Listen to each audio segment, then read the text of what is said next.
प्रकृति प्रेम के हमारे संस्कारों ने हमें गाइड किया। इसलिए हम solar, wind, hydro, green hydrogen और न्यूक्लियर एनर्जी पर इन्वेस्टमेंट कर रहे हैं। आप देखिए, भारत G20 का ऐसा देश है जिसने पेरिस क्लाइमेट गोल्स को सबसे पहले पूरा कर दिया।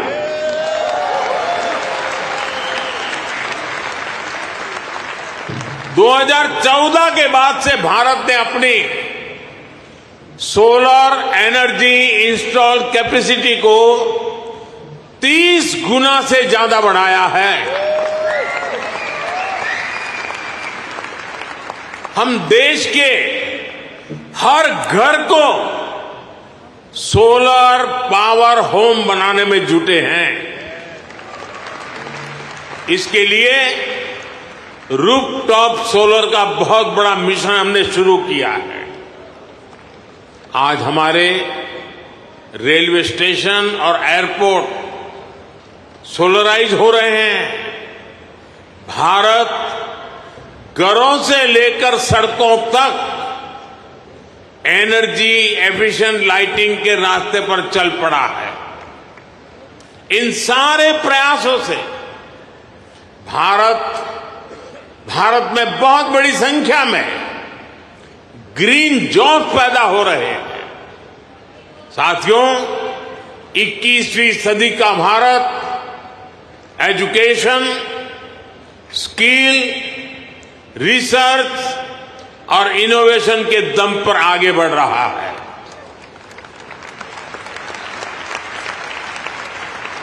आप सभी नालंदा यूनिवर्सिटी के नाम से परिचित है।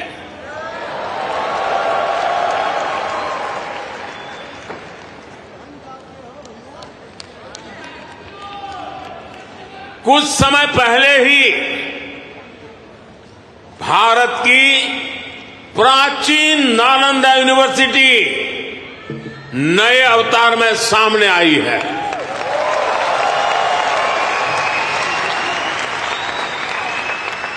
आज सिर्फ यूनिवर्सिटी को ही नहीं, बल्कि नालंदा स्पिरिट को भी रिवाइव कर रहा है।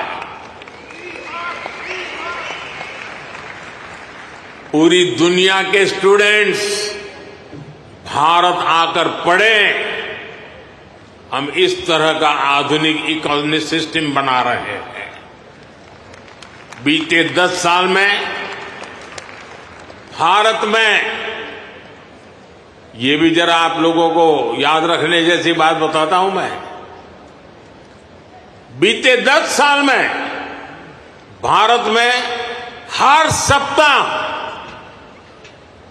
एक यूनिवर्सिटी बनी है।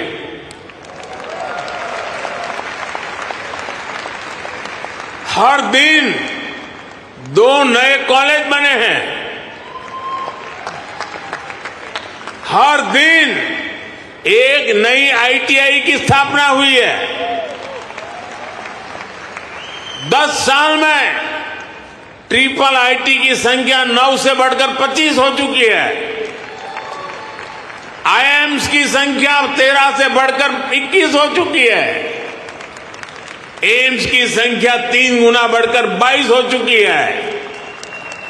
10 साल में मेडिकल कॉलेजों की संख्या भी लगभग 2 गुनी हो चुकी है।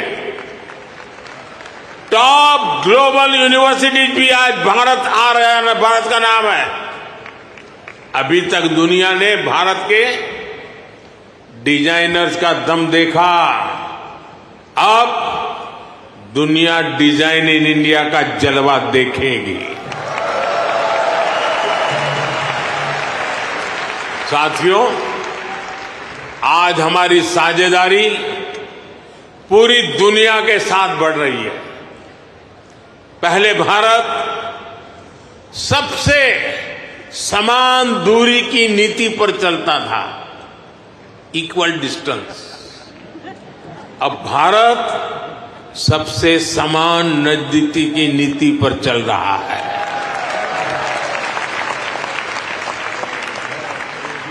हम ग्लोबल साउथ की भी बुलंद आवाज बन रहे हैं। आपने देखा होगा भारत की पहल पर G20 समिट में अफ्रीकन यूनियन को स्थायी सदस्यता मिली। आज जब भारत ग्लोबल प्लेटफॉर्म पर कुछ कहता है तो दुनिया सुनती है।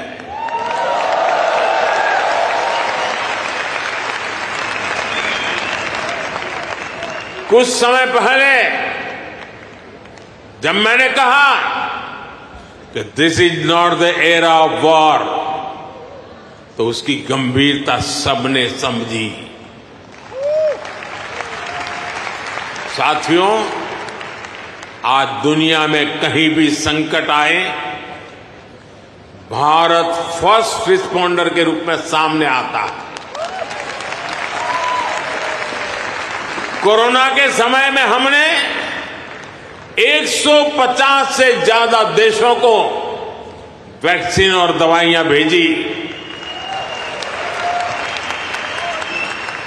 कहीं भूकंप आए, कहीं साइक्लोन आए, कहीं गृह युद्ध हो, हम मदद के लिए सबसे पहले पहुंचते हैं। यही हमारे पुरखों की सीख है, यही हमारे संस्कार है। साथियों, आज का भारत दुनिया में एक नए कैटलिस्ट एजेंट की तरह उभर रहा है और इसका प्रभाव हर सेक्टर में दिखेगा। ग्लोबल ग्रोथ के प्रोसेस को तेज करने के लिए भारत का रोल अहम होगा। ग्लोबल पीस के प्रोसेस को तेज करने के लिए भारत का रोल अहम होगा। ग्लोबल क्लाइमेट एक्शन को स्पीड अप करने में भारत का रोल अहम होगा। ग्लोबल स्किल गैप को दूर करने में भारत का रोल अहम होगा। ग्लोबल इनोवेशंस को नई दिशा देने में भारत का रोल अहम होगा। ग्लोबल सप्लाई चेन में स्टेबिलिटी के लिए भारत का भूमिका अहम होगा। साथियों, भारत के लिए शक्ति और सामर्थ्य का अर्थ है, भारत के लिए शक्ति और सामर्थ्य का अर्थ है ज्ञानाय, दानाय, च रक्षणाय। यानी knowledge is for sharing, wealth is for caring, power is for protecting.